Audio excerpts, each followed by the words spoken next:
Okay.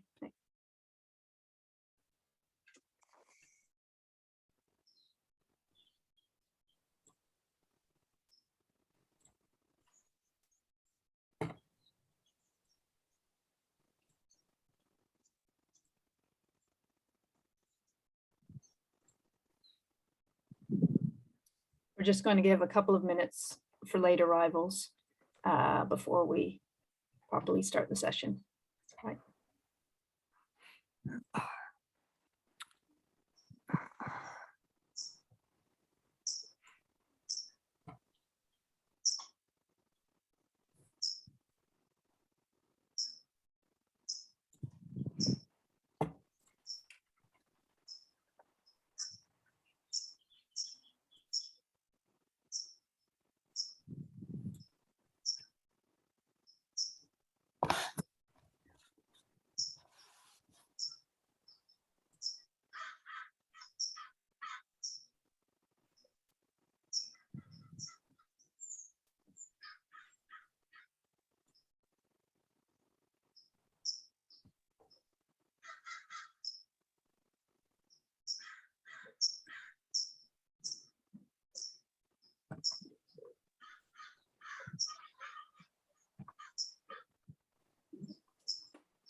I'll just give one more minute for to allow for late arrivals, and then we'll get started.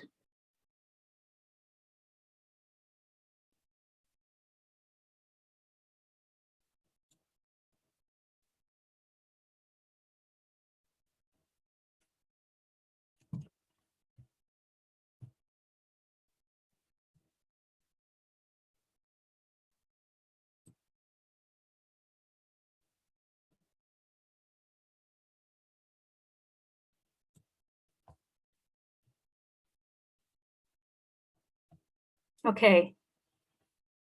So thank you all for joining us for this, the last in a 4-part series, Beyond COP, Conversations to Transform Healthcare.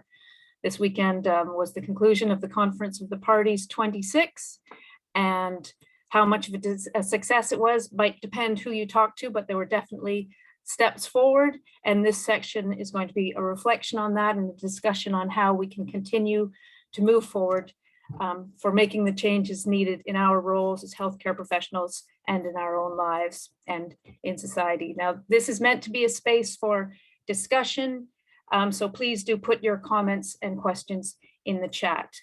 I'm Marty Climenhaga, and I'm an MSc student. My pronouns, are she and her.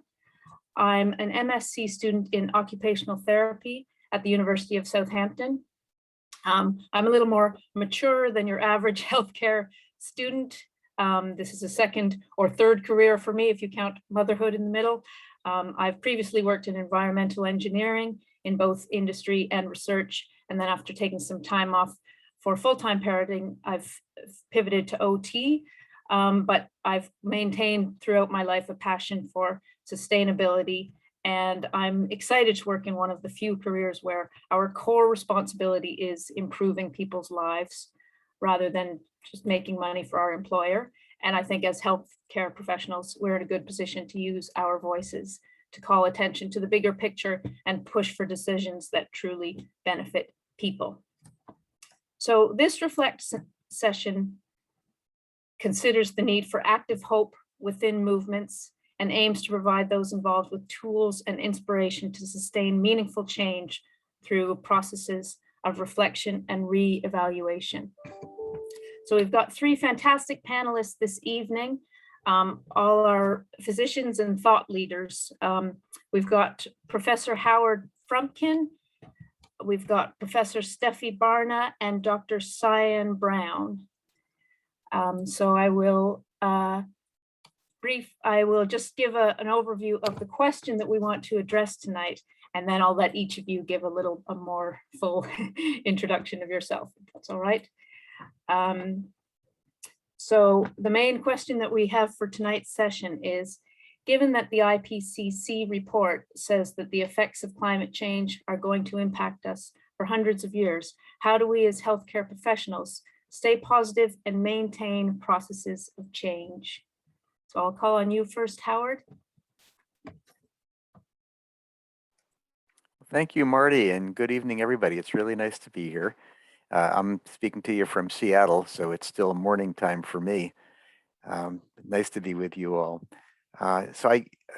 Marty, should I jump in and answer that question, or should I do a little self-introduction? I'm afraid I lost track of our cadence. Sorry. Yeah, if you could introduce a little bit about yourself, a little more of your background, and then answer the question, if that's all right. Sure. So I started off back in university doing history and philosophy of science, and then trained in medicine, intending to be a primary care doc. I got very interested in occupational health early on when I had a chance as a student to work on a project addressing health and safety hazards of immigrant workers in the city where I was living. So I decided to do that. And then from working on occupational medicine for a while, I found myself migrating from the molecular scale of toxins in the workplace to the much larger spatial scale of communities and eventually the planet. Career-wise, I went to Emory University in Atlanta and helped start up the School of Public Health there in the Environmental and Occupational Health Department. I went to government, where I headed the National Center for Environmental Health at the CDC, the Centers for Disease Control here in the US. Then came out to Seattle, where I was Dean of Public Health at the University of Washington. Then popped over to London, where some of you are, where I worked at the Wellcome Trust for a couple of years in the what was then called the Our Planet, Our Health program, as Wellcome was on its way to its priority of tackling climate change and health. And now I'm back in the States working for an environmental NGO. So Marty, I think I might have you beat by one career. I'm on my fourth career now. I'm working for an environmental NGO called the Trust for Public Land, which is an NGO that focuses on parks, green space, and land, advancing four strategic priorities, which are health, equity, climate action, and community building. So all of the goals that are so close to my heart, so that I feel like I'm in a job that I've been training for my whole life. Meanwhile, I do have the title of Professor Emeritus at the University of Washington, and I want to remind everybody who's not a Latin scholar that emeritus is to merit as edentulous is to teeth. So I have a job title that specifies that I'm without merit, and it's a great job title, the first one I've had that's ever actually been accurate. That's a fantastic introduction. Ending with no merit. I think you might be the only one who would say that you're without merit, but yeah, thanks so much for that. I'm thinking now maybe it's a good idea to give each person a chance to introduce themselves, and then we'll get into the question. Is that all right? That sounds fine, yeah, sure. I'm eager thanks. To hear about the other introductions. Yeah, okay. Thanks so much, Howard. Stefi, would you like to introduce yourself now? Yeah, hi. Hi, everyone. I used to be a public health academic. I worked for 10 or 15 years on HIV before there was treatment available. So it was very much community-based and community development. And then in 2009, my latent environmental interests were triggered by the Lancet papers and the general embracing of environmental change by quite conservative organizations, people flagging up that this was an issue. And at the time I was teaching public health in a medical school, and I decided to try and get it into the curriculum there and to work across all public health teaching in the UK to integrate it. So I had worked at the time with the Center for Sustainable Healthcare, collaborating with developing cells of professors and students in every medical school who would start introducing these and share materials and tactics. And that has worked very slowly for 10 years and is fortunately now taking off in large part because students have been pushing it. So now I'm at the Center for Sustainable Healthcare, and we design continuing professional development courses for doctors and nurses and allied health professionals and dentists on how to decarbonize your practice. Basically really happy to be here and share my thoughts on what's going on with all of you. Great, thanks so much, Stefi. Would you like to introduce yourself now, Cyan? Hi everyone, it's really lovely to be with you all. I'm Cyan, so I'm joining you tonight from Cape Town in South Africa. I trained as a medical doctor at the University of Pretoria, but whilst there quickly realized that I think my real passion lay in public health. So I finished up my medical degree and went on to study public health at King's College London. And during that time of studying and being a student, I was really involved in social justice and a lot of organizations on campus. I went on to found my own one called the Tax-Raised Women in Leadership Academy, which looks at empowering and equipping young women with life, business, and leadership skills. And it was really through that lens that I became really interested in how we're trained as doctors to only think about health in terms of what happens in the hospital, but I got really curious about what happens before and at a system level, and eventually landed up doing a program called Women Leaders Planetary Health, which opened my eyes to working at the intersection of gender, climate, and health. And I've done quite a bit of research in health innovations, so combine all of that. And now I'm a senior Atlantic Fellow for Health Equity and do a lot of work in the public health and the health space alongside climate justice in sub-Saharan Africa. So really thrilled to be joining you, and thank you for having me this evening. Thank you, Cyan.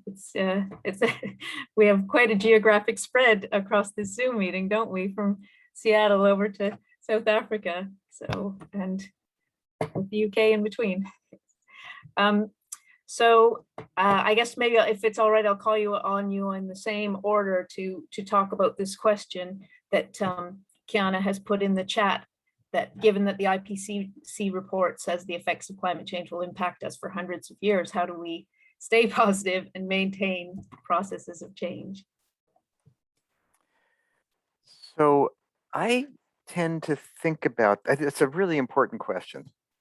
And I think it's the importance is framed by listening to a lot of the student activism that has blossomed over the last few years around climate change, and listening in particular to how much despair and hopelessness and heartache emerge.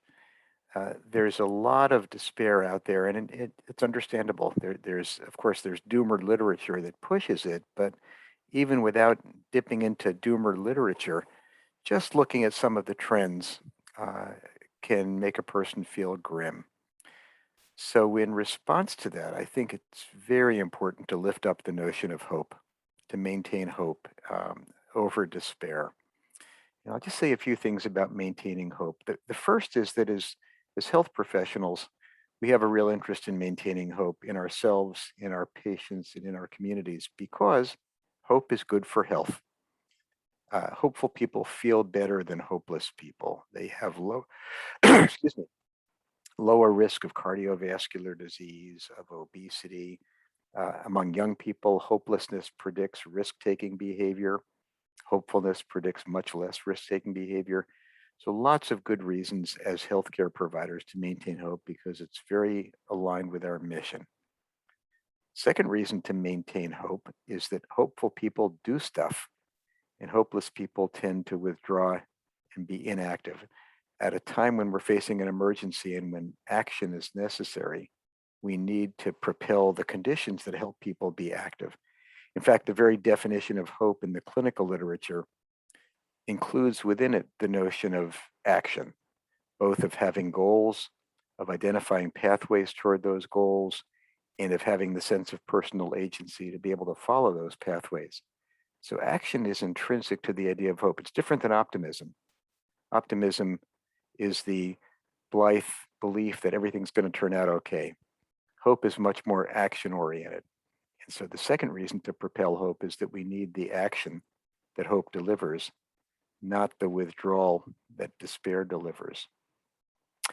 And the third and final reason to maintain hope is that it's empirically justified. If those of us who care about grounding a lot of what we do in evidence can take heart from the fact that there is lots of good reason for hope. It's not to say there aren't grim trends, but there is a lot of good stuff going on. The student activism is very positive. The economics and technology are changing fast. Just look at the availability and quality of batteries and of PV solar panels. Prices have come down much faster than anybody could have predicted. A number of governments are taking major steps, and I think we would all agree that Glasgow was a disappointment, but let's not overlook the fact that a number of net zero commitments did come out of Glasgow, both at the government level and at the industry level. Speaking of industry, every industry from automobile manufacturing to retail to shipping, even to steel making to aviation, there are major commitments emerging now and major advances happening. So not to ignore or downplay the grim realities, we can't do that, but there is a lot of reason for hope empirically. There are those who say the game's up and we've lost. And the joke going around at Glasgow that you may have seen was the two planets talking with each other, the brown planet and the green planet. And the green planet says to the brown planet, "What happened to you?" And the brown planet said, "Well, I had Homo sapiens." And the green planet says, "Oh, don't worry, they don't last long." But that is unlikely to be, I mean, we don't know that that's true. And because we don't know that that's true, and because very positive things are emerging around the world, there's a lot of reason to feel hopeful. So it makes people feel better. It helps people be active, and there's a good basis and evidence for it. So I'm all for hope, maintaining hope in ourselves, in our patients, in our communities. And the last thing I'll say is, sorry for carrying on for so long, but from a number of directions in the health literature, from terminal patient care, from psychology, from child psychiatry, we've learned a lot about how to propel hope. And a lot of it comes from related efforts like coping with grief. So admit that there's a problem, acknowledge the grief, develop a plan for action, have a goal in mind, which is a carbon-free, equitable, sustainable, attractive world. Have pathways toward that goal. This is the basic notion of hope. Team up with other people. Solidarity really helps. Doing things with other people in many domains of life is enormously helpful. Feel joy and celebrate. This work is fun. What we're doing now, sitting together and talking about this, is fun. And let's not forget that. Those are the kinds of things that can help propel hope and keep us going.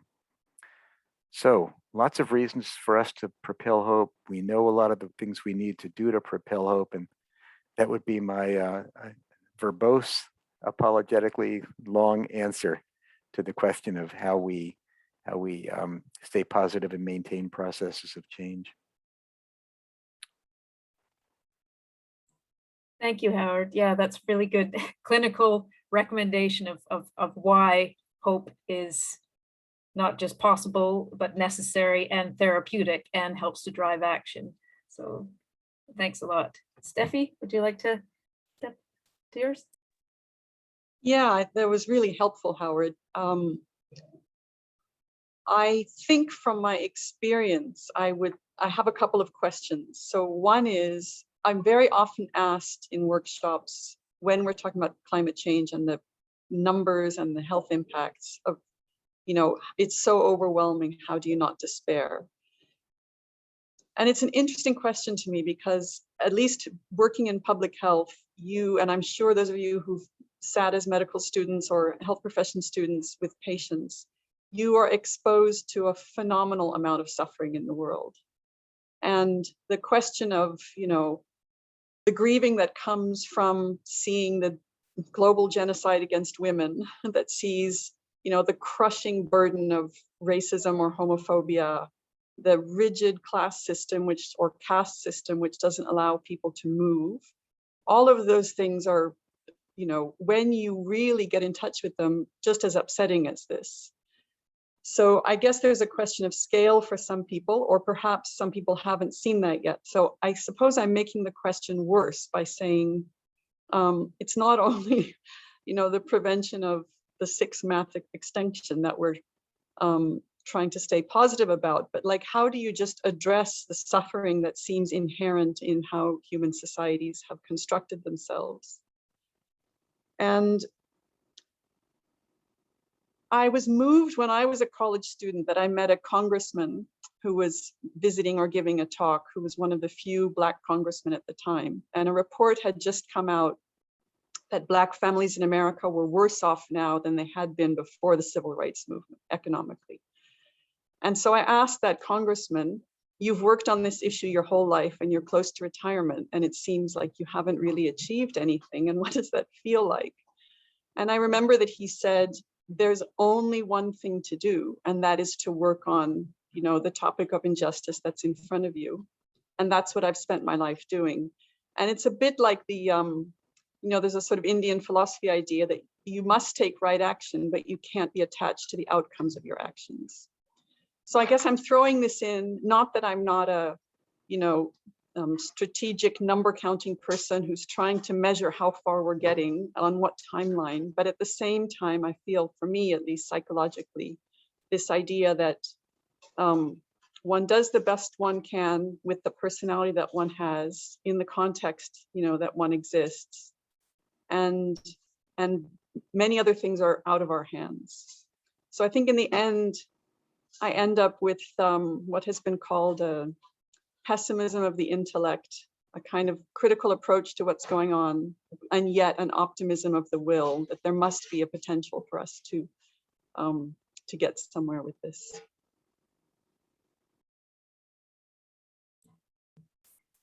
Thank you, Stefi. Yeah, I feel, you know, I sometimes think of it as kind of the long arc of history. We've had all kinds of things that humanity has gone through, and there's often been, we've done terrible things to each other throughout history, but we've, in a lot of things, we're a lot better than we were at one point, and we each need to, you know, we continue overall, I think. Okay, Cyan, you can probably say something better than me on this. Stefi, Howard, I've really enjoyed what you've had to share. Thank you. So I think I'm going to speak a little bit about, specifically from a healthcare worker's perspective and from my own experience in movement building, how I think about hope and maintaining the processes necessary. So I think the danger I've come to realize and experience in movement building is that we work so hard and we become so a part of the process, and it's so consuming that we often forget to look after ourselves. And any activists and any leaders of any movement will tell you they often reach that point which they've been working so hard for, feeling burnt out, disattached, with huge amounts of relational fallout and often health fallout, because they've had to give up so much to get there. And along the way, I think it's quite easy to get lost in the necessary admin as well to build a movement, to do things well, to campaign, to advocate. And I think when I thought about the question in terms of maintaining hope, specifically for healthcare workers and in the face of the climate crisis, what do I think about it? And the first thing that really comes to mind is around replenishment. And this is a bit of a controversial subject, I feel, sometimes in the healthcare space, because it's something we advocate continuously for our patients, but very seldomly take that advice. I can only speak from a South African context, and we're all coming from different countries here on the panel tonight, so I can't say how it is in your country. But I know for me, when I think about healthcare professionals building this movement, how are we going to do it if our own lives don't reflect that sustainability in the work hours that's demanded of us, in the steep hierarchies that result in people being dehumanized? How can we do it when we have a healthcare system which isn't integrated and holistic? and we're trying to drive a movement from an empty tank, so to say. And so often my peers around me don't have the headspace to think about how do we move towards, you know, a better world in terms of climate justice and actually contributing positively, because they're so overwhelmed by their current reality. And I think it's something we really have to think about is how do we start changing that so there's the headspace to maintain hope, to move forward with the movement. And I think that doesn't have to be complicated. You know, boundaries are a really helpful thing. And I think taking time out for joy, as Howard said, is incredibly essential. And that looks different for everyone. And I have no doubt in saying this, this also means standing up to an older order which demands a certain level of hours and demands a certain level of hospital functioning, which is unhealthy, actually. And, you know, Congressman John Lewis, who sadly has passed away, said something about creating good trouble.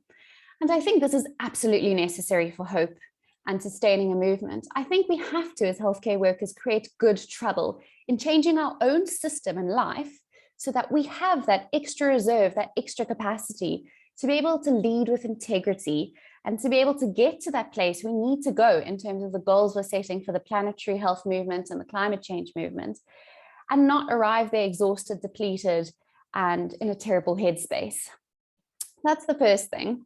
The second thing was around community that has been touched on before. And this for me is a really important point when thinking about climate change, because I think at least when I was building my initial organization around gender equality, built a community only focused on gender equality from my local context. And whilst it's incredibly important to have local knowledge, to have people around you and people who know the cause, for this issue, I think it's really important that we think about community more broadly. I think there's so many people that can inspire us and give us hope from other ends of the world. If I just look at what Indigenous peoples and countries, island nations are doing around the climate movement, it's incredibly inspiring. And to get stuck in our own echo chamber of our geographical location would be dreadfully sad. And when we think about community, we have to also be open to learning. I think for me, every time I think I've understood a topic and I have a conversation about it with someone from a different place or very different culture, I really think, sure, I need to rethink, relearn, and unlearn sometimes. And I hope with this movement, we're brave enough to have communities from far off places, not just those with professional degrees and knowledge that we appreciate according to a piece of paper, but lived experiences. And I think that's really going to define the student activist movement, is that we don't just conglomerate with academics or just with those who identify in this movement, but we bring people in. There's a nice saying about calling in versus calling out. And I really hope that we can call people into community instead of calling out those whose practices we don't think are positive for climate change. And the last thing I'm going to say, I'm sorry, Marty, I'm over time, but it's just around the butterfly effect. So the butterfly effect is a property of chaotic systems, which says a small change here might lead to an uncertain but large change in a future system. So what I think about in terms of hope and the butterfly effect is that we're just a few people on this webinar tonight, but we're all the people that need to be here. Because Margaret Mead said it so eloquently. She said, never doubt that a small group of thoughtful, committed citizens can change the world. It's the only thing that ever has.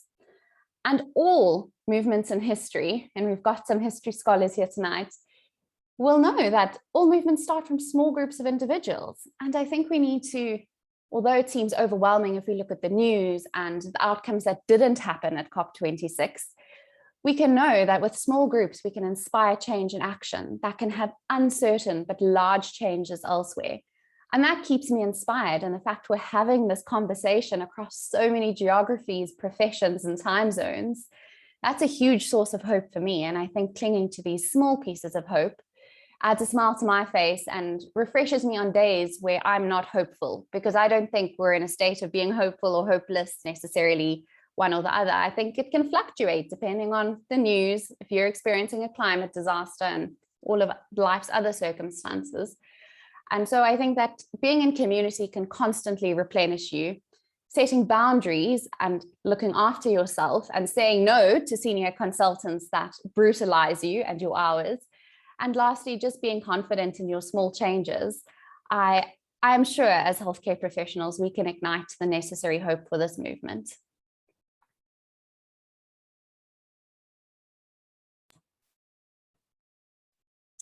Okay, that's great, Cyan. Don't apologize for speaking, because that's kind of our main question tonight. Is we just want everybody to have a chance to chat away. And yeah, there's a comment here from Kiana. She said she absolutely loves the idea of good trouble. And just wondering how you feel that we can create that in the context of climate trouble in healthcare education, and especially because being part of a healthcare educational system and hierarchy can be constricting. Marty, should I go ahead and answer that? Yeah, please do. Thanks. Thanks for the question, Kiana. So from reading your question, my initial thoughts are two things. One, I agree with you that the educational system is very hierarchical and can be very constricting. But two, I don't think education only happens in an educational system. Some of the best education I've ever gotten has not been through any of my formal degrees or at any institution. It's been from wise mentors, from friends, from being involved in organizations, and from having life experience. And I think we run the risk of climate elitism if only those that have access to institutions get access about how climate and health intersect, because then we leave everybody who's outside of those institutions without that much needed and necessary knowledge, or we intellectualize and make it theoretically based, when right now we need pragmatic, easy, implementable solutions. So I think two things probably need to happen. Is one, I would encourage continued lobbying at the doors of those who hold power. Speak truth to power as a mantra and as a way of being. And I know that will come at a personal cost, undoubtedly. I was definitely the one who caused a lot of hopefully good trouble at my university. But eventually curriculum change does happen. I think now we've seen a lot more openness towards listening to young people's voices at institutions. And I'm confident with leaders like yourself that is possible. But on the flip side, I would encourage you to take what you know and what you learn and put it in a format that's accessible. Sharing it on social media would probably get more traction than putting it in a curriculum at this point, because we need to make this knowledge accessible. And I think with the work you're doing in this organization, it would be incredible if you created courses that were free for everyone, if they were translated into languages other than English, so more people had access. And so you only have a finite amount of energy. And I'd encourage you, if you can create an informal way of learning, to spend a lot of the energy there. And that tiny bit that's left at the end of the day, hopefully, to continue knocking on the door, because it will eventually open. But if you spend all the time knocking, you're not going to have any time to realize the opportunity in front of you. And we need more people to be helping people find solutions now. People everywhere, not just those of us who are lucky enough to be at an educational institution.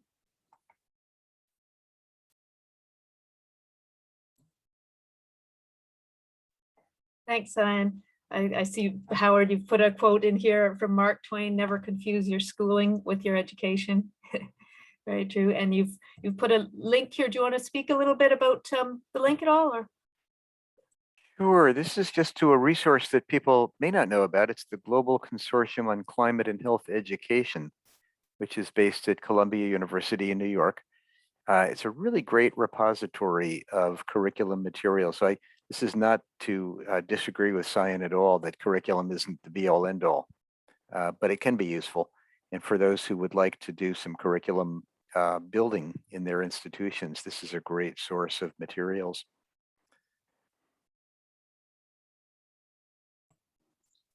Thank I you, did, Howard. well, I have actually- the microphone here. I just to add one thing. I forget who it was, but I think it was Cyan who mentioned new ways of thinking.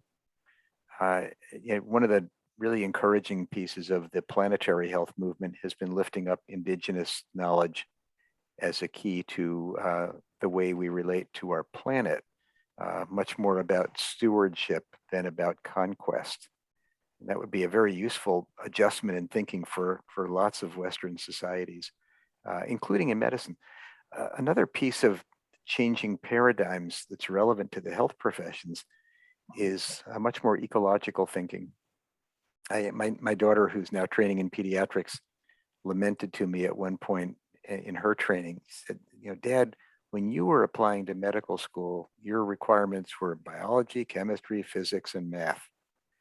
And a generation later, when she was doing the same thing, biology, chemistry, physics, and math, not ecology, not evolutionary biology, not climate science, not any of the contextual topics that matter so much for helping people stay healthy and get healthy when they're unhealthy.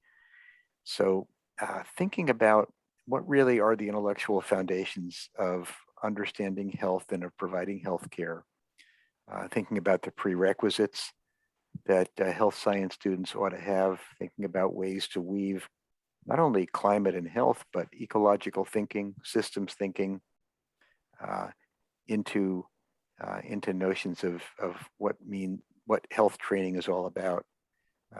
Those are some deep ideas to think about. I would just jump on the systems thinking piece because it's always puzzled me. Medical and nursing schools, all of the health professional schools are built around understanding systems. You look at the systems of the body and the feedback loops. You look at systems in society a little bit and how, social determinants of health come about, the effect that they have on the body.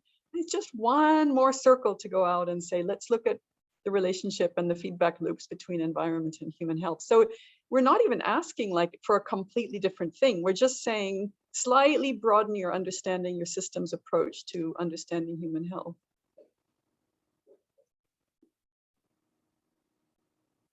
Well, I had a question, Marty, for my co-panelists, actually, because I'm intrigued, if we're talking about hope and the role of hope, and we're talking about problems with the curriculum. And I know I was struck, I don't think all the health profession schools are this bad, but medicine particularly is a very macho culture. And I just wondered about a wider application of hope in the health professional curriculum generally, the sense of hope or connectedness, self-understanding, psychological processes. And that would, of course, impact on many areas and not just environment. I don't know what your thoughts are on that. What would that look like?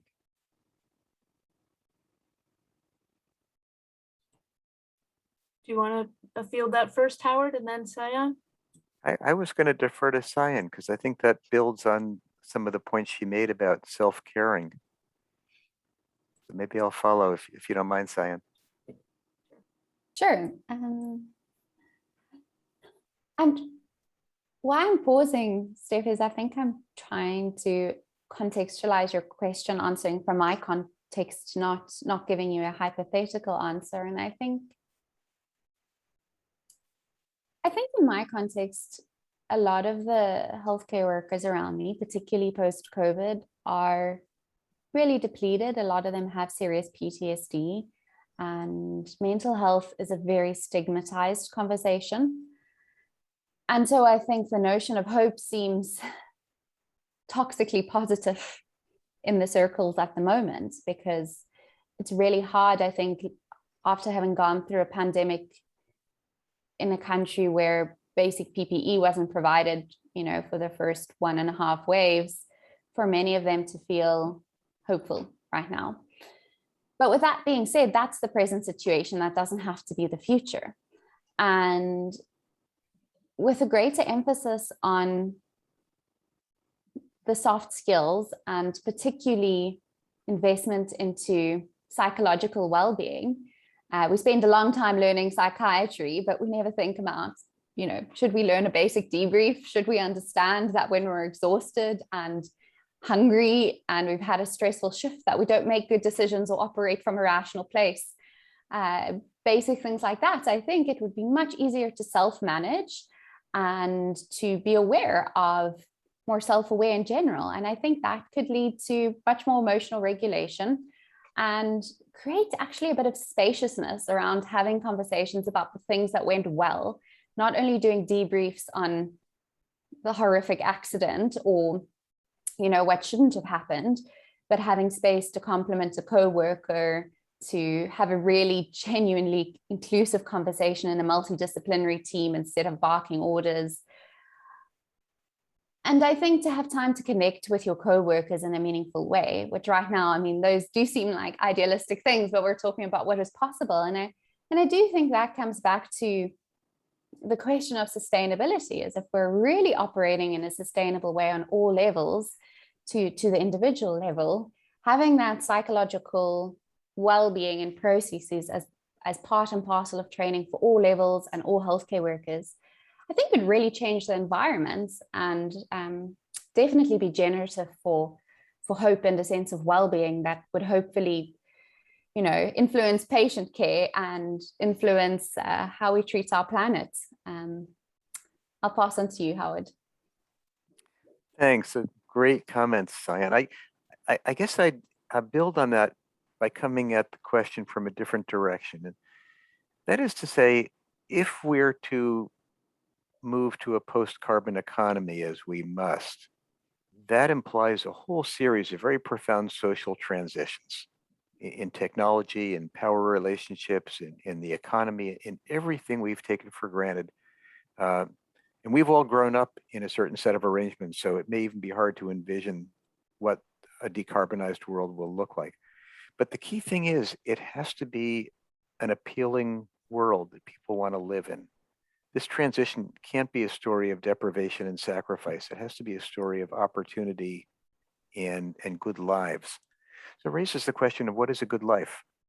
And a good life has to be, and fortunately is, not dependent on lots of material stuff.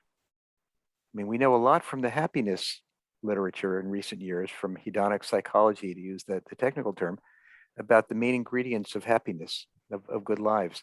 It doesn't have a lot to do with stuff. It has a lot to do with the quality of your relationships with friends and family, meaningful work, with the opportunity to be learning new things on a regular basis.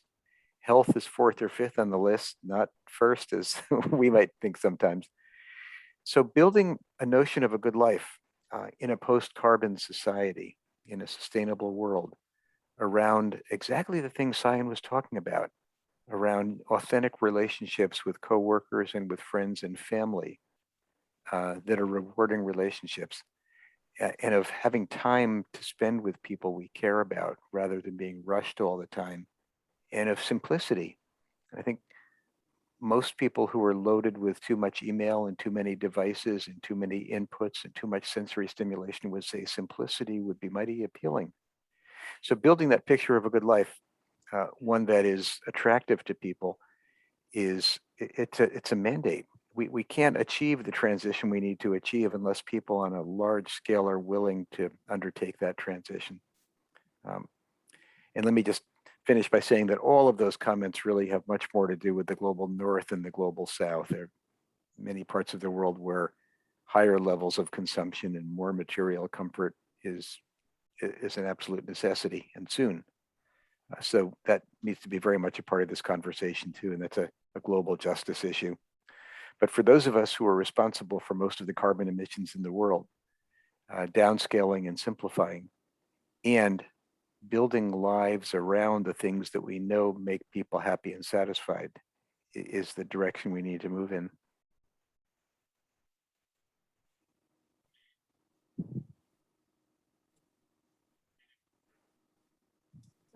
I agree, definitely, Howard. I do have a question. I feel like the difficulty, I suppose, is about the public relations kind of quandary that advertising and all kinds of things that people are kind of, a lot of people's jobs are kind of marketing and kind of selling these kind of things that may not necessarily make us happier. And how do we kind of deal with that or take that on. Would you like to try to address that, or anyone of the other panelists? Well, this is where I think a lot of the student activism is so helpful. If people turn away from buying fancy vehicles and buying enormous amounts of clothing and traveling long distances on their holidays and instead simplify, and if that becomes a part of the ideology, if you will, of the cultural transition that we need, that change can happen. And I think we're seeing it. I mean, for example, in the UK and to a lesser extent in the US, meat consumption is dropping. And the number of people who self-identify as vegetarians or who are simply flexitarians but eating less meat is rising. So this is a transition. It's one of many transitions we have to make, but these things can happen. And people can find satisfaction and happiness in a plant-forward diet just as much as we've been acclimated and raised to expect animal protein heavy diets. So in that way, in the quality of relationships at work, as Cyan talked about, in how much living space we need to be happy, in whether we travel by motor vehicle or by bicycle, these are all habits of thinking and habits of living that can change. And part of the movement that we need to be leading is making those things normal and making them appealing. Marty, I'd just like to add on the back of that, you know, I think sometimes there's a really good Freakonomics podcast for those of you who know Freakonomics. It's a bunch of behavioral economists that talk about real world problems. And they focused on two groups of those who tackle climate change, the wizards and the doomsayers, basically. They used a different word, but those who focused on solutions and those that only preached, you know, we're all gonna meet a tragic end and the world is going to be underwater, and sort of extrapolating worst case consequence to present future. And when Howard was speaking, I was just thinking about the really important role of making sure that we stay wizards. And by that, I mean present and realistic to the facts that the science evidences, but alive to the possibilities of innovation, and that we don't have to see minimizing as the end of the world. I think a mindset of scarcity is really damaging in many areas. And I think, you know, if we go in with that mindset that we have to lose our privileges, we have to give up things, instead of, hey, this is a really innovative, clever way of simplifying my life, of doing good for the planet, of creating new solutions, I think that can really bolster how easy it is to make the transition, as Howard mentioned. And I think that mind shift doesn't just apply to what we're speaking about now, it permeates so many things.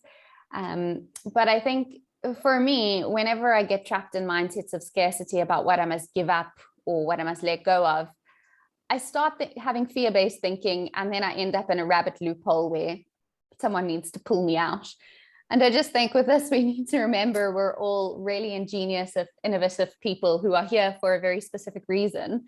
And we need to make sure we're focusing on solutions and not what we're having to give up as a mindset.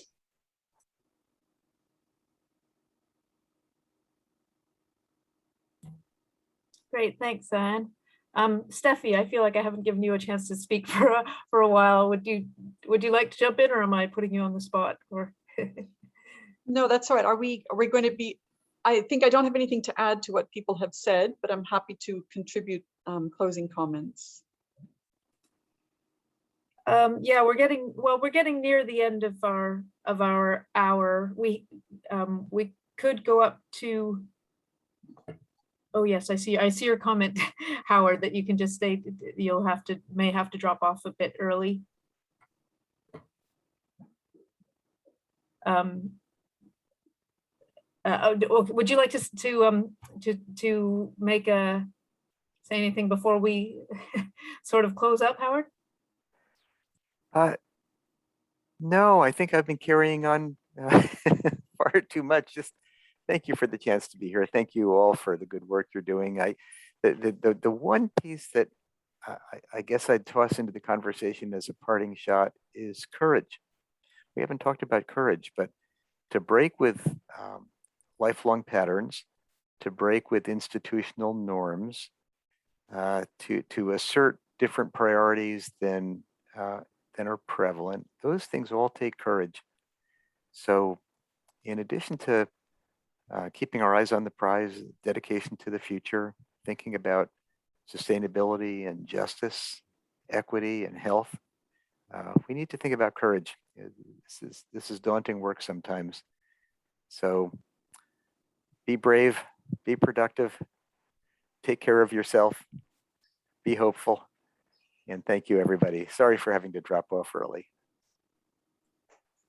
Thanks so much for joining us, Howard.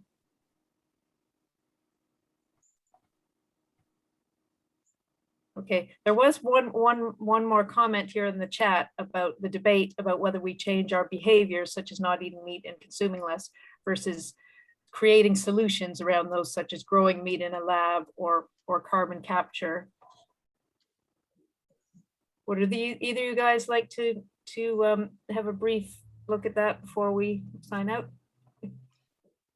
I can certainly start on it. I think I won't weigh in on lab meat or anything, but if I think about personal changes in my own lifestyle, the most extreme changes I could make in my personal lifestyle are nothing compared to the changes I can make professionally in the health system. The impact of what you can do in the health system, both to reduce carbon, to decrease health inequities, is so much greater than what I would be able to achieve as an individual or even as a family unit. And so, of course, I need to role model that these behaviors are, comfortable. They're not giving things up, that life is good with a simplified lifestyle.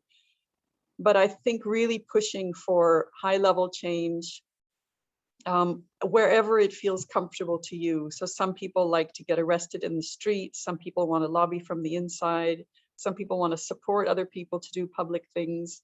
Some people quietly want to talk to everybody they know. Whatever it is that comes easily to you, do that, but try and get it as upstream as possible. So changing professional practice, changing the way that your city is organized, changing the way politicians are thinking about things. And in this field, it's very interesting. There's a lot of very young people, and they all say, who's going to listen to me? I'm just a student. I'm just a, low band nurse. But actually, the young have the moral voice right now. And I think we should take it and not make apologies. This is not like cardiology where someone who knows how to do it and they're going to teach it to you. None of us know exactly what we're doing. And actually, after a short immersion in the background and the opportunities, any 18-year-old can be as effective as a 50-year-old. So I would say, yeah, let's work within the system or on the system as much as possible, whether you're within or outside the system. What I would say to that question is, I don't think it should be binary. I think it's an and, not an or, because I think we have to entertain huge amounts of complexity on the issue. And when we spend huge amounts of energy in the debate of one thing versus another, I think we're perhaps directing our energy in the wrong way, because I think the answer largely depends on where you are. For instance, a lot of the time I'm in climate discussions where a lot of the proposed solutions for individuals, like recycling, not using a car, what you eat, the many individual things you can do, like turning off the lights, are simply not applicable for half the world's population who live in a low middle income country or a low income country, maybe don't have electricity, only have the food to eat that they farm. Recycling is not a thing because they don't consume a lot. There's no infrastructure around recycling. And they contribute very little to what we're seeing in terms of emissions, but yet there's a lot of pressure for them to adopt these Western norms about behavior, which is really harmful, because then it creates an othering in this conversation, which is really damaging to building movements. And they can't do that necessarily, but maybe they can come up with different types of innovative solutions. Maybe they will be the ones to create new types of energy, or maybe they're the ones advocating for, different types of protests that are more effective. We do have people who will be in labs growing meat, as you say, and other people who are at the forefront of innovation and technology. And I think when we have an and in this conversation, we have an othering. And so I'd really encourage everyone has natural gifts and where their strong suit is. And I think to play to those gifts is really important. As in any good team sport, I think we can't all be trying to play the same position. And some of us are going to be policy, some of us are going to be innovation, and some of us are just going to be good citizens doing the basic things that we can do based on what our society allows us to do and also encourages us to do. And so I think that would be my long answer to your question.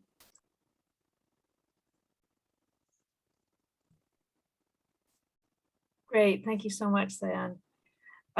Yeah, so we're now at just about 8 o'clock.